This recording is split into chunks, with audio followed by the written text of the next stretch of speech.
Weddings are supposed to bring people together, but before I even walked down the aisle, I knew something was wrong. It wasn't a last-minute mishap or a missing boutonniere. It was the absence you can feel in your bones, the kind that makes every laugh and every note of music sound just a little off. And then hours later, the truth arrived on my phone. My sister, miles away, on a sunlit Barbados beach, drink in hand, my family gathered behind her, smiling as if the day had nothing to do with me. The caption wasn't long, but it didn't have to be. In that moment, the warmth of the day froze into something sharper. I didn't know exactly what I would do yet, but I knew this silence would not be the final word. The music from the organ drifted through the church, soft and deliberate, filling every inch of the high ceiling with sound. My hands trembled slightly as I held the bouquet, the scent of roses and peonies, sweet but almost overwhelming in the stillness. I looked toward the front rows, the section where my family was supposed to be. The seats were empty. The cream-colored bows I had tied onto each chair just 2 days ago swayed faintly when someone passed by. I kept my eyes there longer than I should have, willing them to fill, but they never did. Ethan's hand found mine as Pastor Reynolds began speaking. His palm was warm and steady, a quiet anchor in the middle of the moment. I forced my lips into what I hoped was a smile, focusing on his face, on the promise we were about to make. The guests behind us shifted in their seats, some leaning in to whisper. I knew what they were thinking. Everyone had noticed. The vows came and went in a blur. Ethan's voice was clear, steady, full of conviction. Mine shook just once when I said the words "for better or worse." In the back of my mind, I wondered if worse was already happening. The reception hall glowed with fairy lights strung across the beams. Friends from work laughed near the buffet, children danced to the oldies the DJ played. I kept scanning the door, half expecting my mom or my sister to walk in late carrying some excuse wrapped in a hug.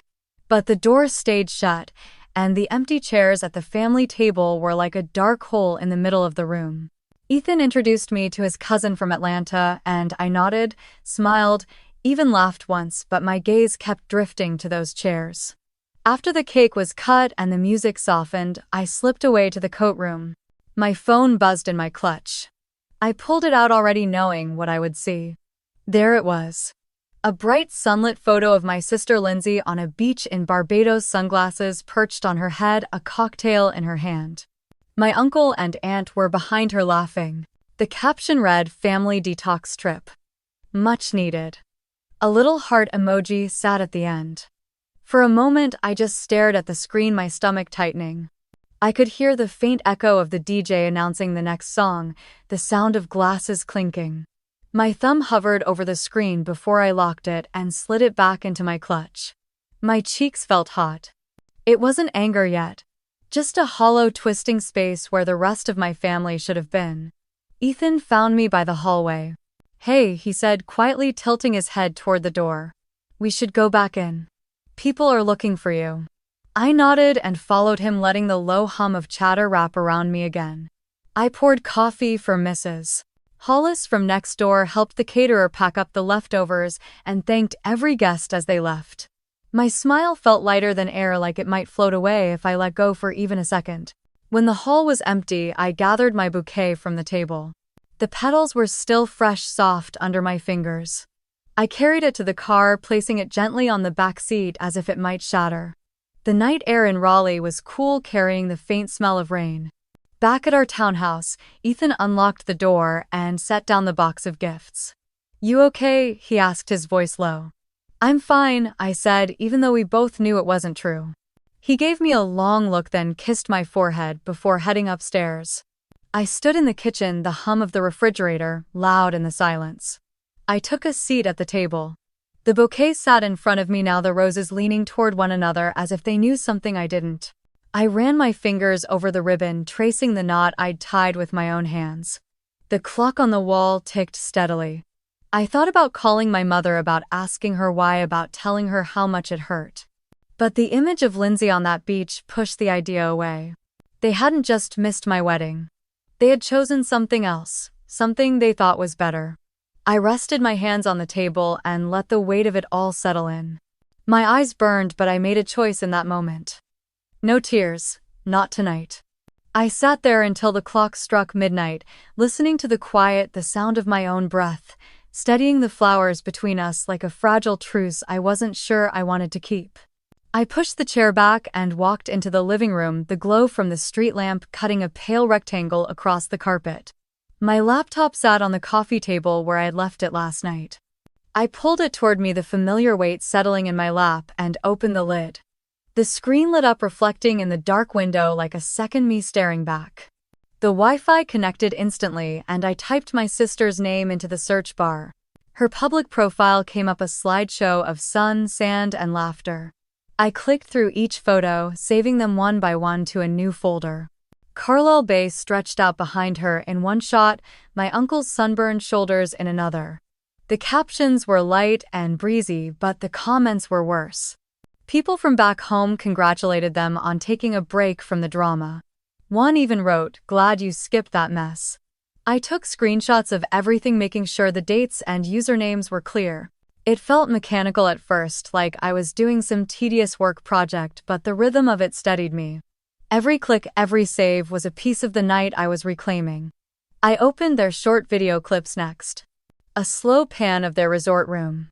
Glasses of rum punch clinking. My mother laughing at something Lindsay said off camera. My stomach tightened, but my hands didn't stop moving. Once I had every image and video backed up, I pulled out my phone and scrolled to Carla's number. She had managed the event space at Blackwood Hall where our reception was held. It rang twice before her warm, slightly raspy voice came through. "Naomi, honey, I was just thinking about you." I kept my tone even. "I need a copy of all the correspondence between you and me for the booking and any changes logged in the last month." She hesitated just long enough for me to know she had seen something unusual. "Of course. I can email you the full log in the morning. Is everything okay?" I told her I just needed to clarify some details for my own records. She didn't push. I created subfolders marked by date and dropped each set of files in. Everything had to be organized, clean, undeniable. The clock on the screen read 1:07 a.m. But my mind was alert now, my pulse steady. I opened my email and searched for the contract from when we booked the hall. Downloaded. Filed. Then I thought of Jenna. We had met in college, her in pre-law, me in nursing.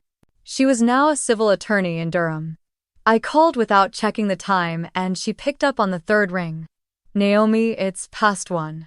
Are you all right?" I told her what happened, every detail. I had my voice low but clear. When I mentioned the recordings, she cut in. "You're in North Carolina, so as long as you're part of the conversation, one-party consent applies. Just make sure the audio is clear and unedited." I told her I would. She offered to drive up on Saturday to go over everything in person. "Keep everything backed up in 2 places," she added before hanging up. I moved to the kitchen for a glass of water, the tile cool under my bare feet. The silence felt different now, not heavy, but taut like a bowstring pulled back.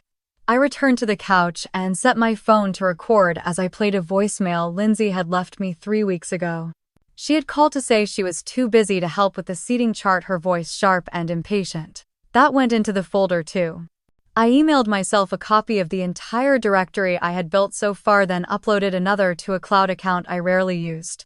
If anyone tried to delete or change something I wanted to know, I could still pull it up.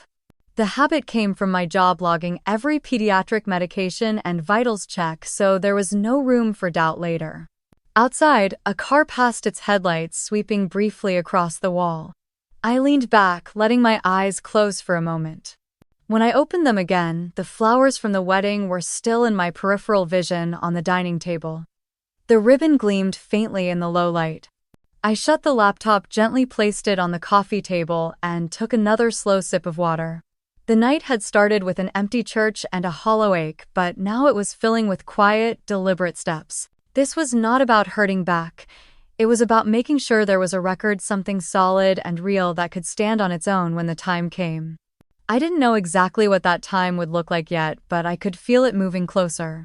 The hum of the refrigerator followed me as I carried my glass back to the sink. I stood there for a moment, my fingers resting on the cool edge of the counter, and without meaning to, my mind slipped backward. I was 12 again, sitting at the long oak table in my parents' dining room. The overhead light cast a yellow glow on the plates of pot roast and mashed potatoes. Lindsay was chattering about her cheerleading tryouts, my mother leaning in, eyes bright, nodding at every word. I had brought home an A in science that day, the only one in my class, but when I mentioned it, the conversation barely paused. My father smiled politely, then turned back to ask Lindsay about the color of her new uniform. It wasn't a single moment that taught me to be quiet at that table. It was a collection of them layered year after year until my voice became something I kept to myself. Even when I had something worth saying, I learned to measure it first to decide if it was worth the look Lindsay might give me or the subtle sigh from my mother if the topic wasn't light enough. I rinsed the glass and set it upside down on the rack. Ethan's footsteps padded softly down the stairs. He appeared in the doorway, hair tousled, eyes still heavy with sleep. "Couldn't rest?" he asked. "Not really." He leaned against the frame, watching me. "You should call her," he said. "Ask her why they weren't there." His voice was gentle, but the words landed heavy. I knew what would happen if I called. Still, part of me needed to hear it for myself. I took my phone from the counter and scrolled to Mom. My thumb hovered over the call button for a moment before I pressed it. It rang twice. Her voice came on, warm but guarded. "Naomi, hi." I could hear the faint sound of the ocean in the background. I asked if she was still in Barbados. There was a pause, then a soft, "Yes, we're flying back tomorrow." I waited, hoping she might offer something more, an explanation, anything. Instead, she said it had been a stressful few months and everyone needed a change of scenery. I told her I had noticed they hadn't come to the wedding. She sighed. Naomi, her sister, felt it would be better for everyone to avoid unnecessary drama. Her words were smooth, practiced, like she'd repeated them to herself before answering. My chest tightened. Drama. That was what she called it. I asked what exactly she meant. She changed the subject, asked if I had eaten, if Ethan was doing well.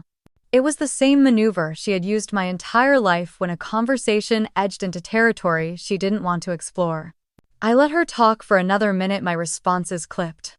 When we hung up, I stared at the phone in my hand, the echo of her voice still in my ears. The call hadn't given me clarity. It had confirmed something I had known for years.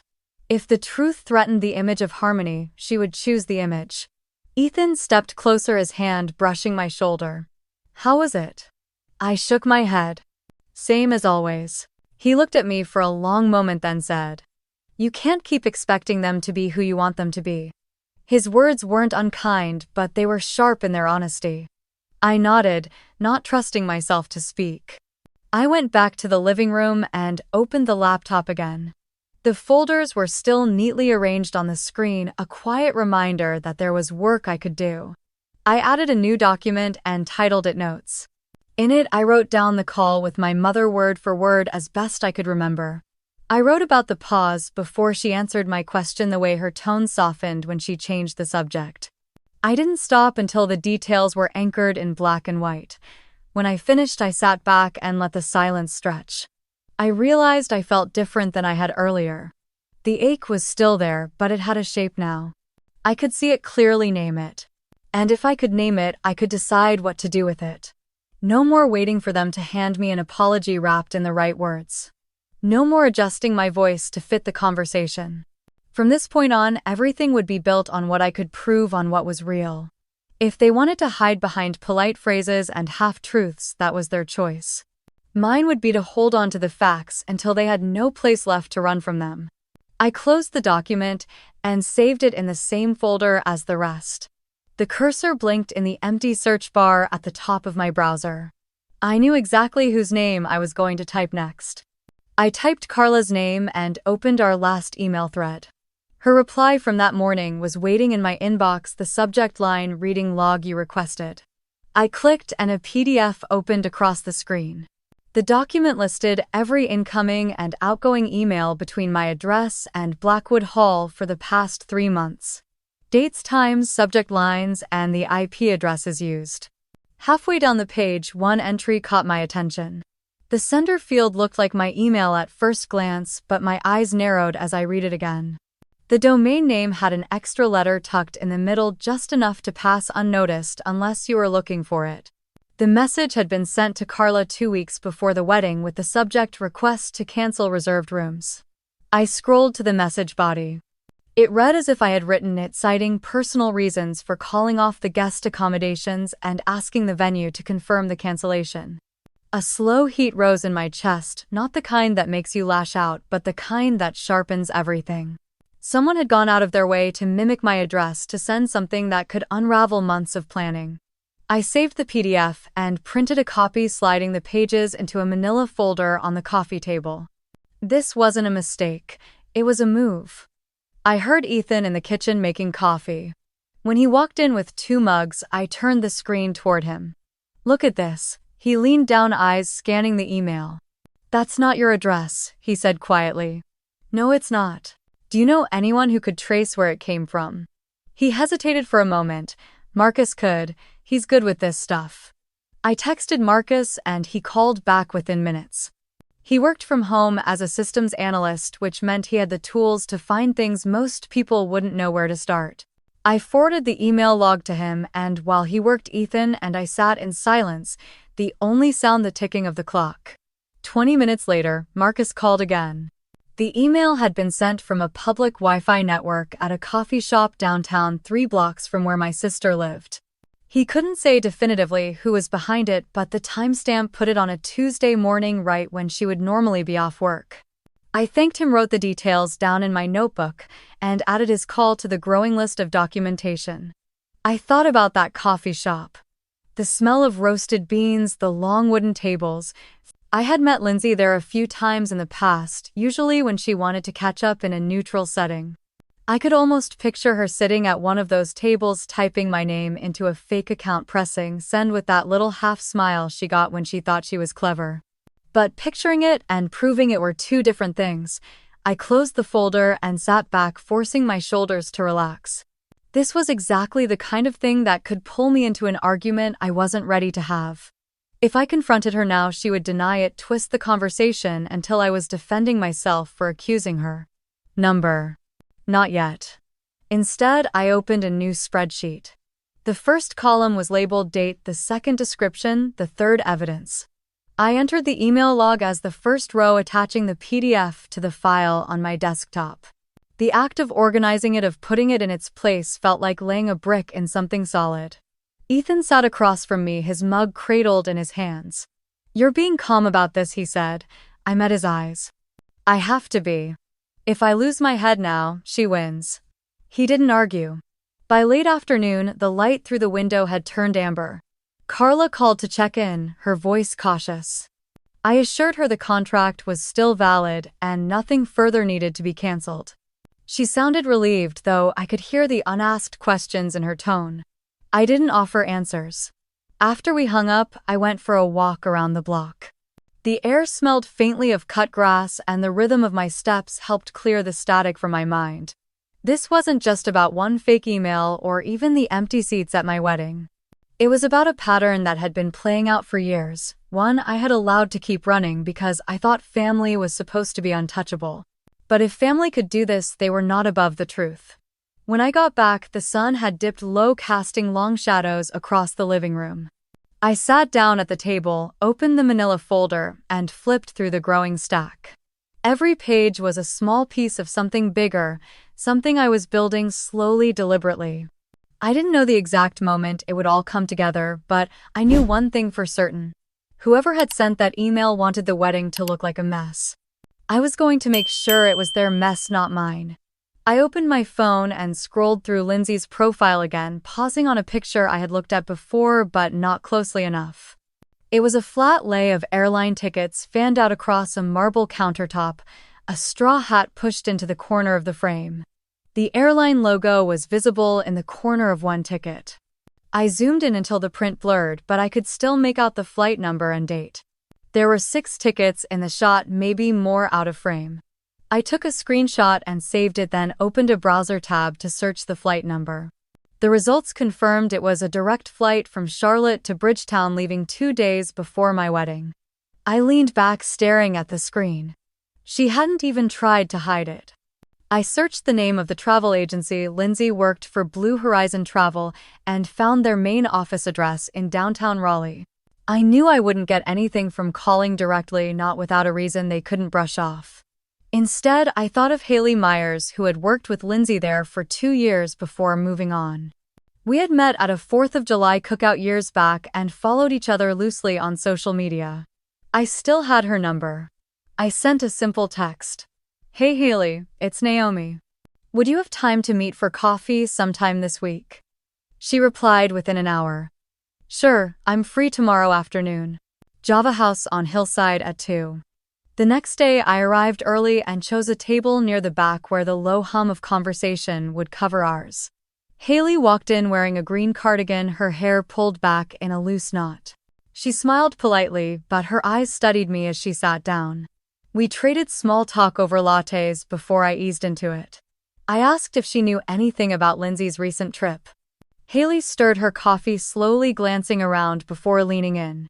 "I'm not saying anything official," she said, "but that trip was in the works for a while. Group booking, discounted rates." I kept my voice calm. "Do you know how far back it goes?" She nodded slightly. "At least a month before you sent your invitations. It was framed as a family getaway." She looked at me carefully. "I think you should know your name came up."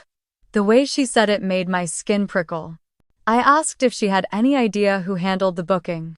Haley tapped her spoon against the cup. "Lindsay did, of course. She has access to the back end. And she kept a printed list of all the travelers in her desk drawer." I let a beat of silence stretch before asking the question that mattered most. "Could you help me get the itinerary or payment record?" Haley hesitated, biting her lip. "I can't pull it myself, but I know who can." She scribbled a name and number on a napkin and slid it across the table. "One of the junior agents handled the actual ticketing. She owes me a favor." That evening I called the number and explained that I was confirming details for a potential legal matter. I didn't elaborate. The woman on the line, her voice tight but cooperative, asked for my email and said she would see what she could do. 2 hours later, a PDF landed in my inbox. It was the full booking confirmation for the group trip to Barbados, listing each traveler by name. My parents, my aunt and uncle, 2 cousins, Lindsay's name at the top as the lead passenger. Date of purchase 5 days before the RSVP deadline for my wedding. Total cost $8,014. I printed it, the weight of the paper warm in my hands from the machine. The numbers sat there in bold black type, as matter of fact as a grocery receipt. $8,000 to skip my wedding and sit under Caribbean sun instead. I added the document to the manila folder, sliding it in behind the email log. Piece by piece, the outline of their plan was coming into focus. Ethan came in from the kitchen, wiping his hands on a dish towel. "Another piece?" he asked. I held up the itinerary. "Group tickets. Booked weeks in advance." His jaw tightened. He didn't say "I told you so," but it was there in his eyes. I sat down at the dining table and read through the names again. Each one carried a memory of some birthday, some holiday, some small kindness or shared laugh. It was strange how quickly those moments dimmed under the shadow of this. I told myself not to get lost in it. This wasn't about what I wished they had done. It was about what they did. I opened my notebook and wrote out the chain of events. The booking date. The flight details. The timing of the fake email. The departure day lined up perfectly, just 48 hours before the ceremony. It was too precise to be coincidence. I closed the notebook and looked at the stack in front of me. The mess was theirs. All I had to do was make sure they couldn't sweep it under the rug. I set the folder aside and sent a text to my sister asking to meet. I kept it short and neutral, a suggestion for coffee at Maple and Main on Glenwood at noon. She replied with a single word that meant yes. My stomach tightened, but my hand stayed steady as I tucked 2 printed pages into the folder. I told myself I would not use them unless I had to. I also slipped my phone into my bag with the voice memo app open. I reminded myself that North Carolina allowed recordings when I was part of the conversation. It was not about traps, it was about accuracy. The afternoon light in the cafe fell through wide windows, laying warm rectangles across the floor. The place smelled like cinnamon and roasted beans. I chose a table where I could see the door and the sidewalk beyond.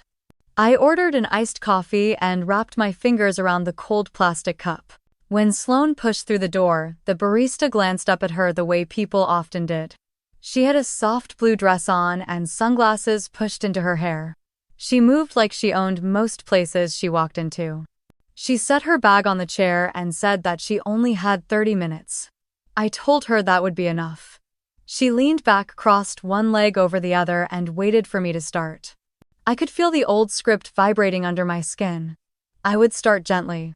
She would warn me not to be dramatic. I would try to explain. She would shrug and tell me I misunderstood. I closed that script like a book and slid it away. I told her I had seen the photos from Barbados. She said the trip was good for everyone. I nodded once.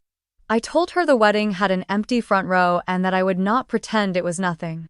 She smirked the way she used to when I tried to hold my ground as a kid. She said my wedding would have lowered the family, that it had too much tension built in, and that she had saved everyone a headache by planning something lighter. The words sat there between us with the cool sweetness of her iced latte. There was a time when I would have felt a rush of hot shame and scrambled to make her feel better. This time I stayed with the sting until it dulled, and then I asked the first question I had come to ask. I told her that an email had been sent to the venue asking to cancel the guest rooms. I said the email looked like mine but was not mine, and I asked if she knew anything about it. She laughed, tipped her head, and said I was always so paranoid. I kept my tone level and repeated only the facts. 2 weeks before the ceremony, a message from an address one letter off from mine was sent to the manager asking for the cancellation. I asked again if she had any knowledge of that message. She looked out the window as if something interesting was happening on the sidewalk. She said grown adults did not need my permission to choose how they spent a weekend. That was not an answer, and we both knew it. I let the silence stretch. She shifted in her chair and reached for her cup. I could see a small pulse jump in her neck. I set my palm on the folder, not to pull it out, only to feel the steady weight of it. Then I asked my second question. I told her I had an itinerary for a group booking to Barbados, purchased 5 days before the RSVP deadline, and that the total was a little over $8,000.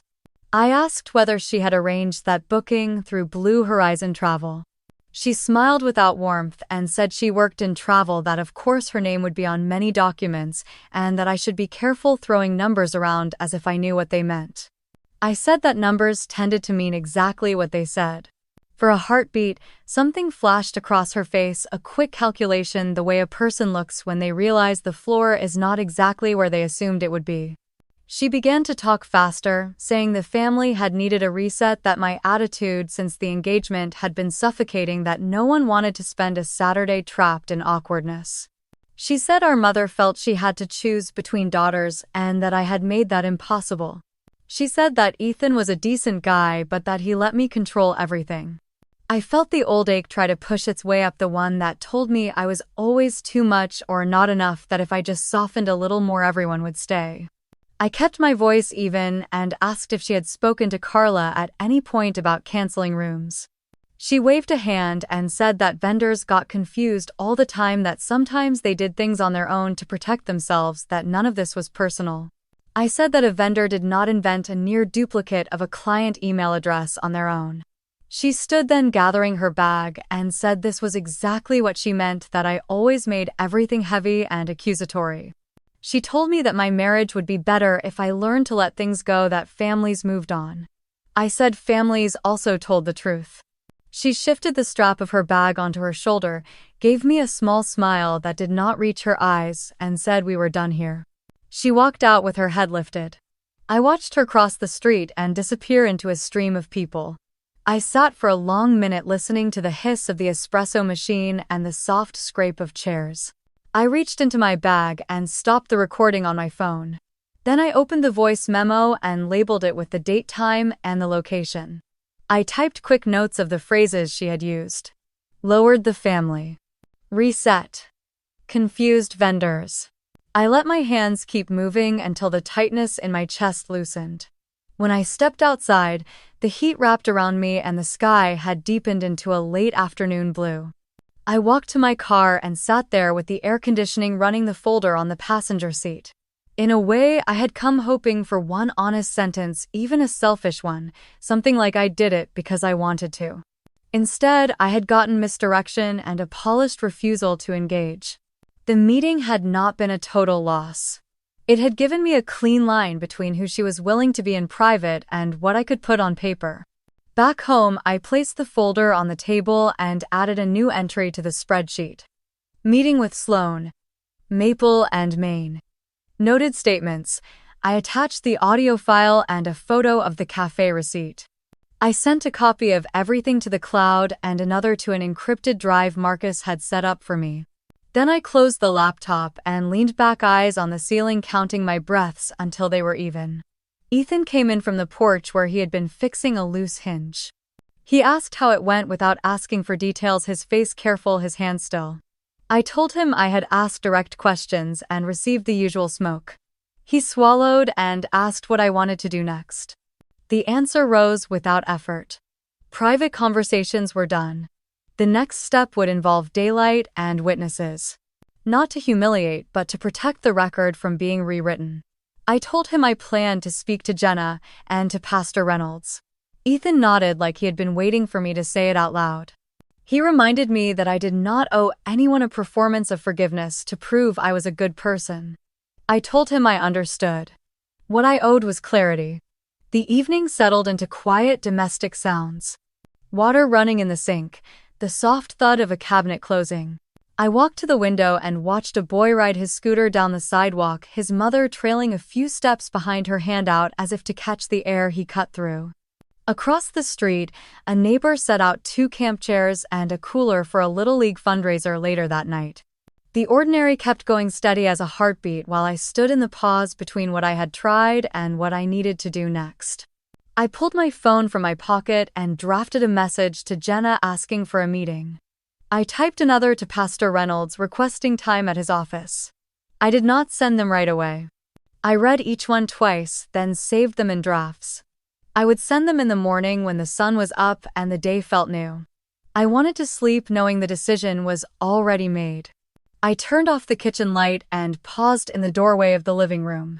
The bouquet from the wedding rested in a glass vase on the table, the roses opening a little more, the ribbon soft from being tied and retied. I touched a petal with the back of my finger and felt its coolness. There was no need to rehearse what I would say next, or to imagine every response. The time for improvising around other people's feelings had ended. I would move forward with what I could prove and with people who respected proof. Upstairs, Ethan was already in bed, the room lit only by the small lamp on my side. I slipped in beside him and listened to the quiet of the house. Somewhere in the distance, a train sounded low and steady. I closed my eyes and let the sound carry me, not away from the problem but to the place in me that could hold a line without shaking. In the morning I would press send. The morning came soft and pale, the kind of light that makes the air feel suspended. I lay still for a moment, hearing Ethan's steady breathing beside me, then slipped out of bed and padded downstairs. The house smelled faintly of the coffee grounds we had left in the grinder the night before. I filled the kettle and let the sound of the water mask the small tremor in my hands. At the kitchen table, I opened my laptop and pulled up the draft messages. My thumb hovered for a beat before I pressed send on the one to Jenna. The other to Pastor Mike went out a second later. 2 messages each, just a few lines, but I could feel them setting things in motion. Jenna replied first. Bring everything. My office, 2 o'clock. No fluff in her words, no need for it. Pastor Mike's response came 15 minutes later, his tone warm but edged with formality. Of course, Naomi. Let's talk this afternoon. The day passed in a quiet rhythm that didn't match the undercurrent in my chest. I showered, dressed simply, then laid out the folder on the dining table. Contracts, invoices, screenshots, and the printed log from Carla. I added a USB drive with the audio from my meeting with Sloan and another with the slide deck I had started building. By 1:30 I was sitting in the muted lobby of Jenna's firm. Her assistant offered water, which I declined, my mouth already too tight. Jenna ushered me in, closing the door with a soft click. She gestured to the chair across from her desk. Let's see it. I laid the folder in front of her and opened it. As I moved through each piece, the fake email, the Barbados booking, the invoice totals, her posture shifted from casual to alert. She asked short, precise questions, and I answered the same way. When we reached the audio clip, I slid my phone across the desk. She listened without interrupting, her face still. When it ended, she sat back and tapped her pen against the arm of her chair. This is more than pettiness. It's deliberate, and they will not admit it in private. She glanced up. You need an audience. An audience, but not a spectacle. She proposed a dinner framed as a conciliatory gesture. Invite the people who matter to them socially, those they don't want to look bad in front of. Aunt Linda came to mind first. She lived for family drama but had a knack for repeating things in a way that sounded credible. Carla could be there too, not to accuse but to calmly verify facts if pressed. And Pastor Mike, I said. Jenna nodded. Exactly. A figure they respect, someone who can't be dismissed as biased toward you. I asked what the dinner would look like. Jenna's answer was crisp. You control the setting, you set the tone, but you prepare your facts like you're walking into court. No improvising, no reacting to bait. From Jenna's office, I drove straight to Mason's Diner, where Pastor Mike had suggested we meet. The place smelled of frying bacon and fresh biscuits, the kind of scent that clung to your clothes for hours. He was already in a booth sipping iced tea. He listened as I outlined the plan, his brow furrowing only once when I described the fake email. I'll be there, he said after a pause, but Naomi, you have to promise me this isn't about cornering someone into shame. It's about the truth, I said, and I meant it. By early evening, the plan had shape. Jenna would draft the invitations, polite, almost warm, with phrases about clearing misunderstandings and moving forward together. The kind of thing that would lower defenses. I would send them from my personal email, framed as a thoughtful follow-up to the wedding. When the drafts came through, I read them twice. They were disarmingly soft, nothing in the language to hint at the undercurrent. Even the dinner location, a private room at a local bistro, felt neutral. But beneath it all, the structure was deliberate. That night, I opened my laptop again and began refining the slides. The first 3 were gentle: the wedding day program, a few photos, the wide shot of the church with the empty front row. Then came the image of Lindsay's Instagram story from Barbados, the one with the cocktails lined up and the caption about choosing peace. From there, the tone shifted. A side-by-side of my email address and the fake one, both highlighted to show the single-letter difference. A screenshot of Carla's email log, the fake message circled in red.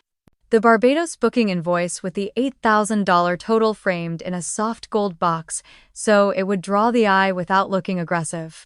Finally, the audio clip. I trimmed it to the 20 seconds that mattered most: my calm question, her laugh, the number. When I played it back through my laptop speakers, the sound was crisp, undeniable. Ethan wandered in as I was adjusting the slide order. He leaned over my shoulder, scanning the images. It's tight, he said. And it's clean. That's the point, I told him. I don't want them to say I came for them with emotion. I want them to see the weight of their own choices.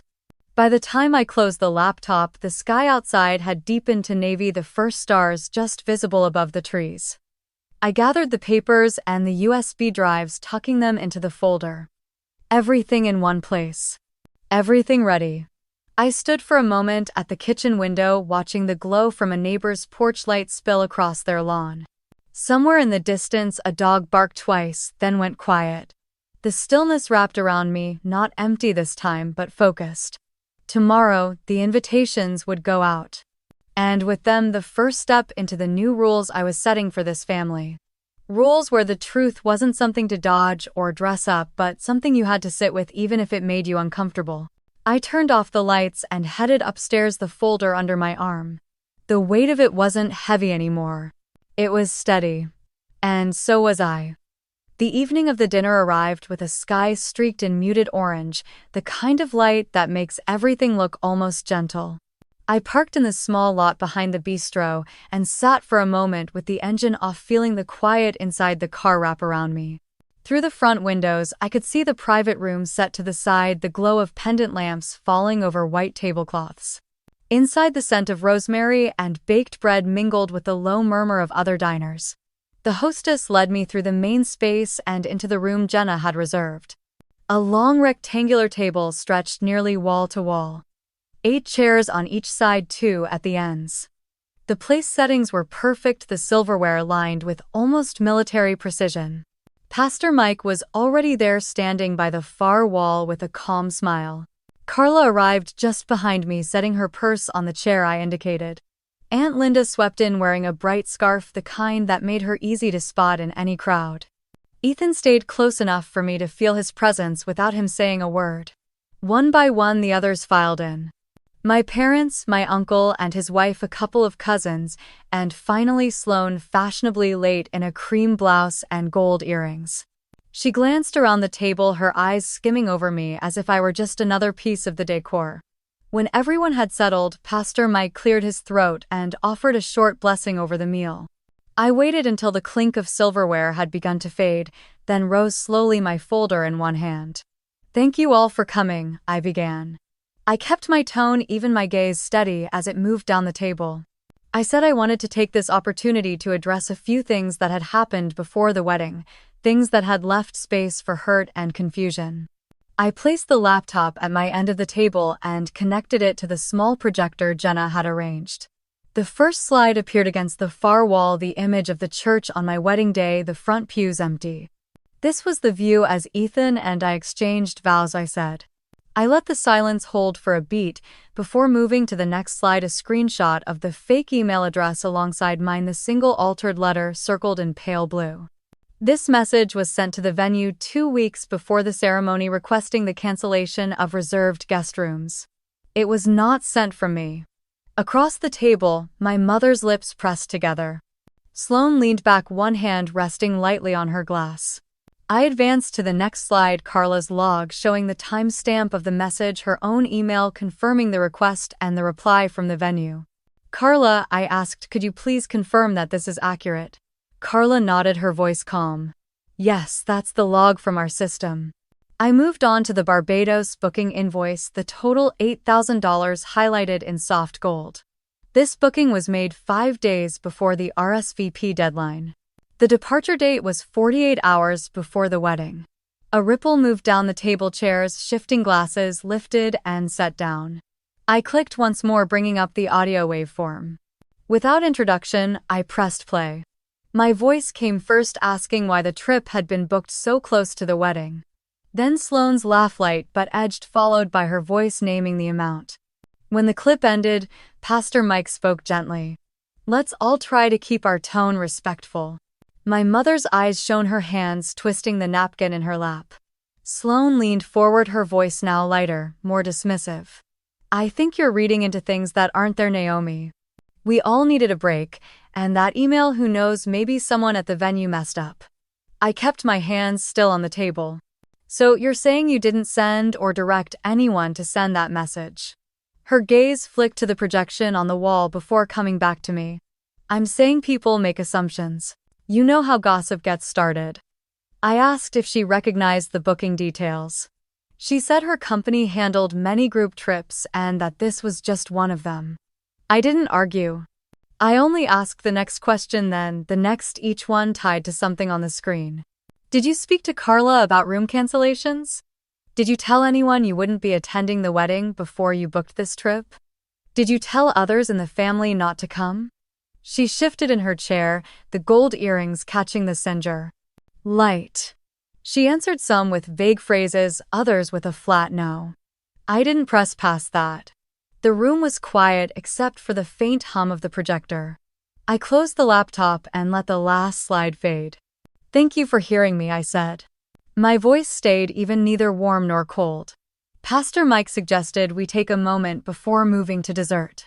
Chairs scraped lightly as a few people excused themselves to the restroom. My mother stayed, seated, her eyes fixed on the tablecloth. I gathered my papers, slowly sliding them back into the folder, feeling the weight of each page. I had not raised my voice, and I had not chased her into an argument. The facts now sat in the open air where everyone could see them unvarnished. Ethan caught my eye from across the table, his expression unreadable but steady. I reached for my water glass and took a slow sip, letting the coolness settle in my chest. The night wasn't over, but the part I had needed to do was done. I placed the glass down and folded my hands to still them.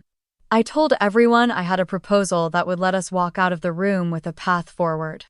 The room quieted in a way I could feel in my bones. Silverware stopped chiming. Even the hum of the vents seemed to fade. I said I wanted 3 simple commitments.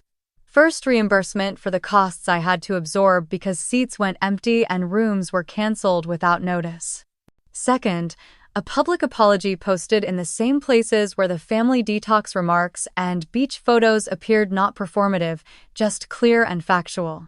Third, a written promise that there would be no more interference with my contracts or events, not with vendors, not with venues, not with employers or community groups. The words hung there for a count of 5. Sloan leaned back and set one elbow on the chair like she was settling into a show. She said this sounded like an attempt to buy closure. She said families do not invoice each other. She said social media is not a court. I told her I agreed social media is not a court. That was why we were here in person and why I had kept my voice low and my receipts organized. I said this was not about punishing anyone, this was about repairing something that could not be repaired with silence. She laughed softly and asked what costs I thought I could possibly prove. I opened the folder and slid a single page to the center of the table where anyone who wanted to could read. Vendor minimums met out of pocket because headcount dropped at the last minute. Additional staff hours to reset a seating plan the morning of. Room blocks partially forfeited because the cancellation request sowed confusion. I saw Carla give a small nod without looking at me. Aunt Linda adjusted the bright scarf at her neck and spoke before Sloan could. She said the list looked reasonable. She said she had hosted enough showers and anniversaries to know how fast fees appear when plans change. She said if we were going to talk about family, then family should not cause a young couple to shoulder costs for choices the family made. Sloan turned to her like a cat spotting a sparrow. She said people had the right to choose where to be and that my problem was that I took everything personally. She said I could have made the wedding lighter if I had wanted them there. Then she turned back to me and said she would consider reimbursement if I agreed to a few things first. Her list came out smooth and fast. She wanted me to post a note that said no one had acted with intent to harm me. She wanted me to agree in writing not to discuss this night with anyone outside the table. She wanted the apology to mention the word misunderstanding and to be removed after a week so it would not affect her professional image. She wanted me to cover change fees for one of our cousins who had almost come but decided not to. She wanted me to acknowledge in a separate note that my tone had contributed to a feeling of tension in the family. I let the edges of the paper press a shallow line into my fingertips while I counted to 3. Then I said no to each condition in the same steady voice I had used all evening. I said a repair built on denial would not hold. I said a promise not to interfere in my life was not something that needed to be hidden. I said accountability does not expire in 7 days. Carla cleared her throat and spoke to the middle of the table. She said that mixing vendors into family dynamics is always messy. She said the email from the fake address did not come from the venue and that no venue clerk in North Carolina sends near matched addresses on behalf of clients. She said whoever did that wanted a paper trail that would look like mine if anyone glanced quickly. She did not look at Sloan when she said it. She looked down at her hands and kept her tone even. My mother rested her fingers over the napkin that had become a small wrung-out knot. She said this had gone far enough. She said she hated to see her girls like this. She said maybe we should all agree that people make mistakes and that love covers them. The words came out like something she had practiced alone in a mirror.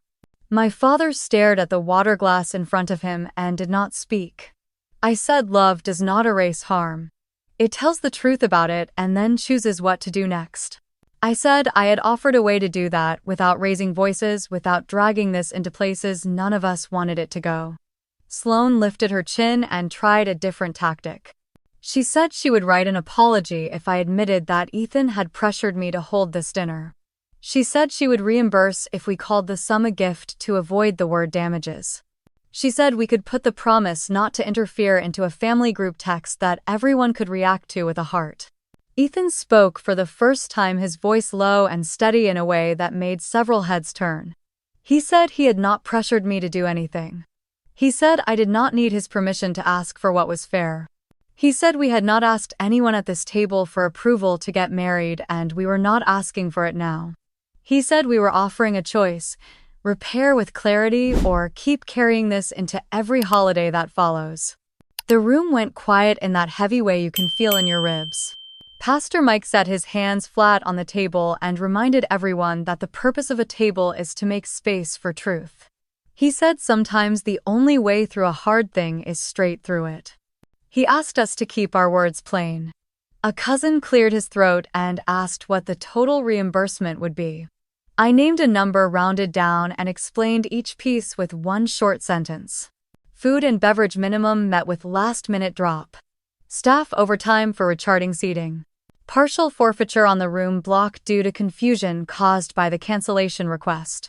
Printing for replacement place cards and program inserts. I said I had copies of invoices for all of it and would send them to anyone who wanted to see. Sloan rolled her shoulders and said the number was ridiculous. Carla said vendors do not refund because guests decide to be on a beach. Aunt Linda said the number was conservative and that she would have expected it to be higher. A cousin who had spent the week in Barbados coughed into his napkin and studied the salt shaker like it held the meaning of life. I said the apology did not need to be long. 3 sentences would do. I said it needed to appear in the same places as the trip photos and captions that implied I was dramatic or toxic. I said it needed to stay up and not be edited down to a vague nothing. I said the promise not to interfere had to be in writing and had to include vendors and institutions. Sloan pushed her chair back a little harder than she meant to the legs scraping the wood. She said she would not let me smear the family in public. She said if I wanted to send invoices, she would forward them to a lawyer and we could see what anyone thought about my theatrics. She said she was not scared of receipts. I told her I was not asking her to be scared. I was asking her to be honest. I said I did not care whether the apology came from her alone or from any family member who had participated. I said I did not need the words "I am sorry" if the phrase stuck in her throat. I said I needed an acknowledgement of cause and effect and a promise about the future. Aunt Linda leaned forward, elbows on the table, eyes soft but clear. She said sometimes we confuse pride with self-respect. She said pride resists making things right because it wants to win the scene. Self-respect makes things right because it wants to live with itself in the morning. She turned to Sloan and asked her which one she wanted. Sloan muttered that everyone was ganging up on her. She said if I wanted to start tallying every slight from childhood, we could be here all night. I let that pass without a bite. The old script itched at the back of my throat and then faded when I did not speak it. Ethan rested his forearms on the table and looked at my parents. He said he respected them and always would. He said he would never ask them to pick sides. He said he would ask them to stop pretending that silence is neutral. He said silence protects the person most comfortable with it. Pastor Mike suggested we take a short pause. He stood and walked to the door to signal the server. Coffee, tea, small plates for dessert. The bustle of cups and saucers gave everyone a way to breathe without admitting they needed to. When the server left, I said I would send a simple written agreement by morning. I said it would list the reimbursement amount and the dates by which payments could be made. I said it would include the apology text, 3 sentences tucked into a single paragraph and a line for a digital signature. I said it would include the promise not to interfere drafted in plain English. I said it would not include shame. Sloan stared at the table as if she could find a trapdoor in the wood grain. Then she lifted her eyes and said she would not sign anything tonight. I told her no one had asked her to sign tonight. I told her she would receive it tomorrow and she could choose then. I told her whatever she chose would also be a kind of statement. My mother dabbed at the corners of her eyes with the edge of the napkin. She whispered that she wanted us to be okay. I told her I wanted that too. I said this was the way I knew to get there. The room settled into a fragile quiet while coffee cooled in small white cups. I stacked my papers, slid them into the folder, and clicked the laptop closed. The air felt different than it had at the start of the night. Not lighter, but cleaner, like dust had been shaken from a rug and was still drifting down in the beam of a lamp. Ethan stood and pulled my chair back for me. Pastor Mike thanked the room for their time and asked everyone to drive home carefully. I glanced once at my mother, then at my father, then let my eyes pass over the faces of cousins who suddenly found their phones interesting. I did not look at Sloan again. Outside, the air held the kind of quiet that comes after rain, even though the sky had not opened. Ethan unlocked the car and opened my door. Inside, the engine hummed and the dashboard clock glowed a soft blue. I rested the folder on my lap and laid my hand over it, as if it were something that could take a pulse. We sat there a moment longer than we needed to, not speaking, letting the stillness settle around us. Then, Ethan shifted into drive, and the tires rolled forward and the bistro lights slid away in the rearview mirror like a stage going dark after a long scene. Sunday afternoon light spilled through the windshield as we turned into the church lot, the brick building steady and familiar against a blue North Carolina sky. Pastor Mike had asked us to meet in the small conference room off the fellowship hall, the one with the framed photos of youth mission trips lining the corridor. I carried the same manila folder I had been carrying for days. It felt less like armor now and more like a simple tool. Jenna arrived right on time, a slim binder tucked under her arm and a calm on her face that I had come to trust. She greeted Pastor Mike with a polite nod and then looked to me, quiet confirmation passing between us. My parents were already seated at the long table, my mother smoothing the edge of a paper cup, my father staring at the wood grain as if it might give him instructions. Sloan came in last with her keys in hand and sunglasses still perched on her head as if she might bolt if the air shifted the wrong way. Pastor Mike opened with a brief prayer for wisdom and a reminder that the point of a table is to hear one another. He set a small kitchen timer at the center, saying we would keep our shares short and focused so no one drowned in speeches. Then he gestured to Jenna. She slid the binder onto the table and clicked a pen. I have drafted a simple agreement, she said, each section in plain language. She passed copies around, pages clipped with blue tabs. The headings were clean and spare. The first section, Jenna said, is reimbursement. It listed the total we had discussed at the bistro with a breakdown line by line. Venue minimum, offset seating, reset labor, room block forfeiture, reprint expenses. The payment schedule ran in 2 parts, half due in 30 days, half due in 90. The method was flexible check or electronic transfer, with receipts going to me and a courtesy copy to the church office for record only, no public posting. If someone preferred to contribute a portion, the agreement allowed that as well, with a simple table to record who paid what. Sloane's chin tilted, but she didn't speak. My mother's eyes tracked each line as if she were memorizing them. The second section, Jenna continued, is the apology text. She read it once, steady and even. We regret a series of misunderstandings that impacted Naomi and Ethan's wedding plans and caused avoidable costs and hurt. We recognize our part in that impact and will be more careful with communication and commitments going forward. We wish Naomi and Ethan well in their marriage. The posting locations were clearly listed, the same accounts and pages where the beach photos and captions had appeared, with a posting window of 7 days from signing and a duration of 60 days before archiving. No edits once posted, no comments turned off, just a statement allowed to stand. Sloan shifted. Misunderstandings is acceptable, she said quickly, her voice a touch too bright. Anything stronger is not. Jenna nodded, unfazed. Misunderstandings is the term Naomi agreed to, provided the actions outlined are completed on time. She turned a tab. The third section is non-interference. It was a short paragraph that barred contacting Naomi's vendors, employers, venues, or community organizations to influence commitments, sow doubt, or suggest cancellations. It also barred creating or using near lookalike emails to speak as if on Naomi's behalf. Violations would trigger an automatic written notice and a 7-day cure period.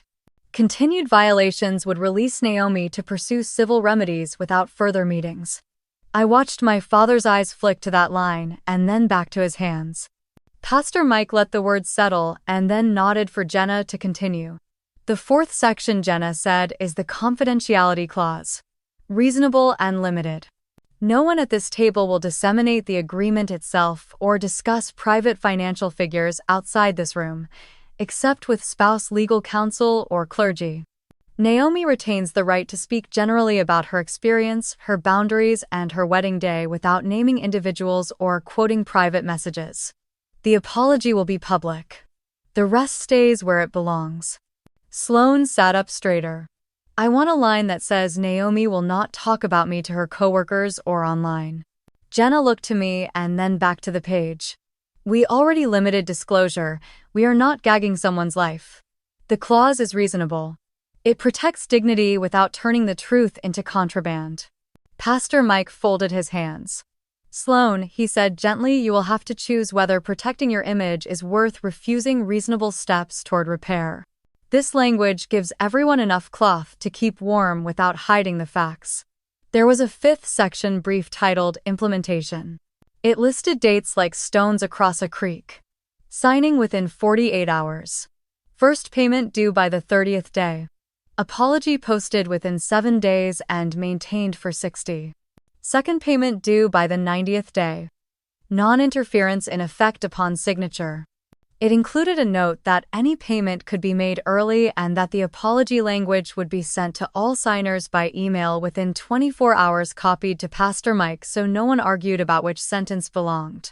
I read each line slowly and found my breath evening out.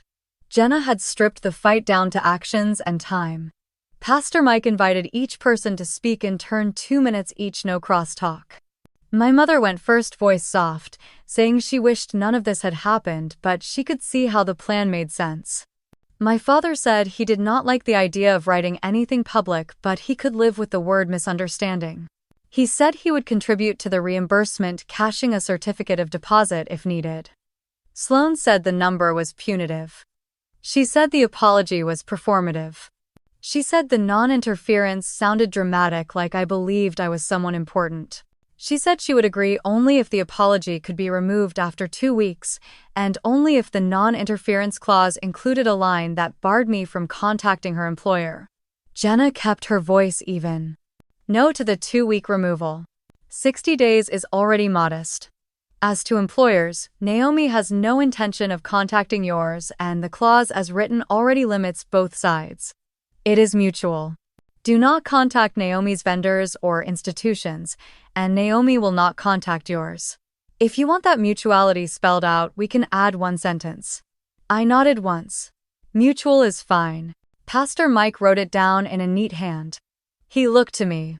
Naomi, are you willing to keep the word misunderstanding instead of deceit? Yes, I said. As long as the steps happen on time. Words without steps are just another performance. He turned to Sloan, and you. She clicked her pen open and shut and open again. I want the apology to say that both sides contributed to tension. Jenna shook her head slightly. The text we propose already acknowledges a shared harm. It names the impact without litigating tone. If you try to balance the scales in the sentence, you tip them in the act. Pastor Mike let a quiet pass. Then he suggested a 10-minute break to stretch and think. We stepped into the hallway. The carpet smelled faintly of lemon cleaner and years of potlucks. Ethan and I stood near the soda machine. He rested his hand at the center of my back, a small, steady warmth. You good? He asked. I am, I said, and meant it.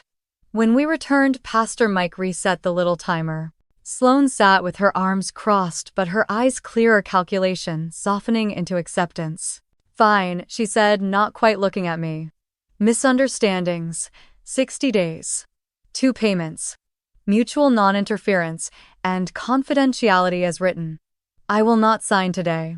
I will sign tomorrow after my lunch break. Jenna didn't blink. We will email a clean copy by 5. Signature can be electronic. First payment confirmed by the bank transfer receipt. The apology posted within 7 days. If the post goes up on day 7, do not remove it until day 67. She slid a blank page forward. Also, no edits to the apology after posting. If there is a typo, send a screenshot and we will confirm a correction. My mother exhaled like she had been holding air since the bistro. My father nodded once, a small movement that felt like the creak of an old door finally opening. Pastor Mike asked if anyone had anything more that would help them keep these promises. I said I would send calendar reminders at each milestone to the group email so no one claimed they had forgotten. Aunt Linda offered to be the one to call our uncle and cousins to encourage them to contribute to the reimbursement on time. Carla said she would send a brief note confirming that once payment cleared, the venue would mark Naomi's file settled in full with no balance or flags. The commitment around the table felt cautious but real, the way a bridge feels when you step onto it the first time and it holds. Pastor Mike closed his notebook and thanked everyone for choosing something other than avoidance. He asked if we could end with a short prayer for follow-through and kindness. We stood. Even Sloan bowed her head, though her jaw stayed tense. Outside the conference room, evening had started to draw shadows across the fellowship hall. Jenna handed me a copy of the draft with the small mutual sentence added in a neat margin. I traced the line with my finger and felt the relief of a burden finding its shelf. In the parking lot, cicadas hummed like a low electric current. My parents walked to their car together without speaking. Sloan paused at her door and looked back, not at me but at the church windows, as if wondering whether the building would keep track of her choices. Then she got in and drove away. Jenna leaned against my car for a moment and looked at me with that measured approval she rarely gave. "You did well," she said. "You stayed steady. It is much harder to be clear than to be loud." I thanked her, and she told me to check my email at 5 for the final draft. She promised to set automated reminders for each deadline and to copy Pastor Mike so no one could call anything a surprise. Ethan and I climbed in and sat without starting the engine. The windows framed the steeple sharp against the late afternoon blue. I let my head rest against the seat and felt the tiredness of a long fight that had not needed shouting. We did not win anything grand today. We built a small fence and hung a gate that swings only if you mean it. Back home, I set the binder on the table and opened my laptop. At 5 on the dot, Jenna's email arrived with the PDF attached and the subject line, "Final for signature." I read every word again, slow and careful, then sent a short reply. "Looks good. I will sign now. Please root to all parties." I signed my name with a steady hand and watched the confirmation blink on the screen. Then I added 3 calendar events: day 7, day 30, day 90 each, with a simple note. Check. I closed the laptop and stood for a long moment in the quiet kitchen. The bouquet from the wedding had finally begun to soften at the edges, petals easing open without effort. The night was still a few hours away, but I could feel the next part settling into place. Not victory, not yet. Just the shape of a promise and a clock that would tell me if anyone meant it. The first payment came in quietly, just numbers on a screen in an account I had almost stopped checking. Jenna had given me the heads up that it would arrive this week, but seeing it there in black and white made it real in a way that meetings and signatures hadn't. It was not the full amount yet, just the first installment, but it was proof that the agreement wasn't only words on a page. A week earlier, Sloan had sat in the church meeting room with her arms crossed so tightly her knuckles went white. The contract was laid out in front of her, printed on heavy paper that rustled sharply every time she shifted it. She had scanned each line, her eyes narrowing in places, her mouth tightening in others. But, in the end, she had picked up the pen. The moment the tip touched the paper, the air in the room seemed to change. Pastor Matthews gave a slow nod. Jenna kept her face neutral, but I saw her hand ease from a fist into a flat, steady rest against her legal pad. Sloan's signature was careful, deliberate, the loops too perfect to be casual. When she pushed the papers back across the table, she didn't look at me. The first week after that, things felt strangely still. I'd walk past my phone half expecting it to buzz with some last-minute attempt to unravel everything, but it didn't. The first transfer came through exactly on the day Jenna had written into the terms. 2 months of payments in total. The public apology would come next, the one Pastor Matthews and Jenna had worked on together, massaging each sentence until it was soft enough for Sloan's pride but still sharp enough to count as truth. When the post finally appeared, it was on the same page where the original damage had started. The headline was polite to the point of blandness, a clarification regarding recent events, but the body of it I could tell had been crafted line by line to close the loop. It mentioned a misunderstanding, yes, but also acknowledged the harm done and outlined steps being taken to make things right. My name was there and the words were hers, but the bones were ours.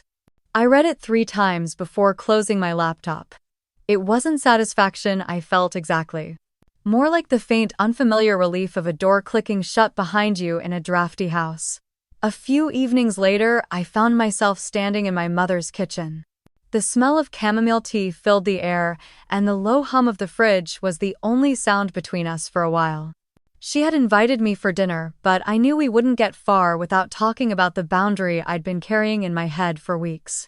When I finally said it, visits and calls welcome as long as respect was part of the deal, her eyes flickered with something I couldn't quite read. Hurt maybe. Or surprised that I was saying it aloud instead of swallowing it like I used to. She didn't argue. She just nodded slowly as if testing the shape of the new rule in her mind. I want to see you, she said softly, but I don't want to make things worse. Then this will help. I answered, my voice steadier than I expected. We finished our tea talking about smaller things, her neighbor's new dog, a recipe she wanted me to try, while the unsaid things sat quietly between us, less jagged than before. By the time I left, the sun had dipped low enough to turn the streetlights gold. I walked to my car feeling both lighter and oddly aware of the scar I'd just touched. It didn't ache the way it once did, but it was still there, a thin reminder of where the wound had been. That night, Ethan showed up at my place with 2 paper bags that smelled of takeout and the faint trace of lemon from the hand soap at his shop. We sat at the counter eating noodles straight from the cartons the way we had the first night I told him the whole mess from the beginning. When we were down to the last bites, he set his fork aside. "You've been carrying this weight for so long," he said. "I think we should put a little distance between you and all of it, even just for a weekend." I raised an eyebrow. "Distance like a hike, or distance like you're trying to get me on a plane?" "Drive," he said, quickly grinning. "A couple of hours. There's this place near the lake. Cabin's a dock, no cell reception unless you climb a hill and hold your phone over your head." I laughed, picturing him doing exactly that. "And the point is to, what? Stare at water and eat bad coffee cake from the lodge." "Exactly. Stare at water, eat bad coffee cake. Sleep in. Remember, there's more to life than lawyers and statements and keeping receipts on everything." I didn't answer right away. My mind had been living in checklists for months, each box leading to another, each win followed by a wait. The thought of leaving it all for a few days was both tempting and strange. "Let me think about it," I said, and he just nodded like he knew that was as close to a yes as I could get right then. Later, after he left, I sat on the couch with the lamp casting a small circle of light across the room. Outside, the neighborhood was quiet, the kind of quiet that made you notice the hum of your own breath. The contract was in my desk drawer, the payments scheduled, the apology captured on screens. I could almost feel the gears slowing after months of running hot. The scar was there, yes, but it wasn't open anymore. When I finally went to bed, I found myself picturing the lake. Not the legal battles or the meeting room or the words we had all fought over, but the water itself, calm and wide, with room for the kind of silence that didn't feel like danger. The air in the bedroom felt cooler than it should have for early morning in June. I woke with that strange clarity that comes after a deep but short sleep, the kind that tells you the day ahead will be carved into memory whether you want it or not. By the time Ethan stirred beside me, my mind was already somewhere else entirely, on the mountains, on the smell of pine, on a path we hadn't walked yet but somehow already belonged to us. 3 weeks later, we stood at the entrance to the Blue Ridge Trail backpacks, light, the sun just beginning to burn the mist off the trees. The sound of water moving over stone carried through the air, steady and unhurried. I slipped my hand into Ethan's, felt the warmth of his palm, and thought about how different that warmth felt now, earned, not assumed. He looked at me like he was about to say something, then shook his head with a small smile and started walking. We didn't speak much on the climb. The trail wound upward in a gentle switchback, each turn revealing a little more of the valley below. By the time we reached the overlook, the mist had thinned into threads that wove between the peaks. Ethan set his pack down and pulled something from the side pocket, a folded piece of paper. He didn't unfold it yet, he just held it breathing like he was storing the air for later. I knew what it was because mine was in my own pocket. We had written them the night before, sitting at the little table in our cabin, the lamplight soft on the wood. No witnesses, no officiants, no family members watching for a slip. Just the two of us deciding what we needed to hear from each other without anyone else's approval. He went first. His voice was low, steady, but every word landed like it had been tested for weight and balance. He promised to keep the doors open even when it would be easier to close them. He promised to listen when my silences spoke louder than my words. He promised that home for him would always be something we built, not something we inherited. When it was my turn, I felt my throat tighten, not from nerves but from the quiet truth that I had spent so long trying to find a safe place in people who couldn't give it. I told him I understood now that family wasn't always safety, that blood didn't guarantee kindness, and that love without respect was just another kind of trap. I promised to fight for us with the same steadiness I'd used to stand my ground in rooms where my voice was unwelcome. I promised that no matter how much noise the world made, I would keep a part of it quiet just for us. We stood there for a while after not talking, just looking out at the stretch of green and gray and gold that seemed to go on forever. I felt the paper in my hand, the ink still fresh enough to smudge if I wasn't careful, and thought about how much of life comes down to what you're willing to put in writing. The walk back down felt lighter.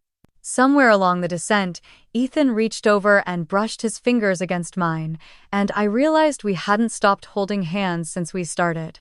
The parking lot came into view sooner than I wanted it to, the spell of the trail giving way to the sight of cars and asphalt. Still, the air in my lungs felt new. That evening, we sat by the small fire pit behind the cabin, watching the flames lick at the edges of the wood.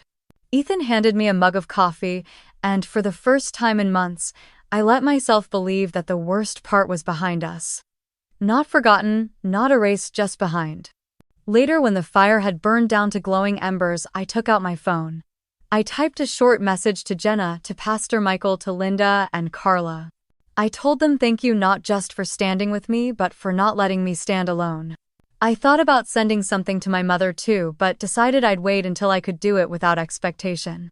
Before we left the mountains the next morning, we stopped at the edge of the lake. The water was as still as the image I'd carried in my mind that night weeks ago.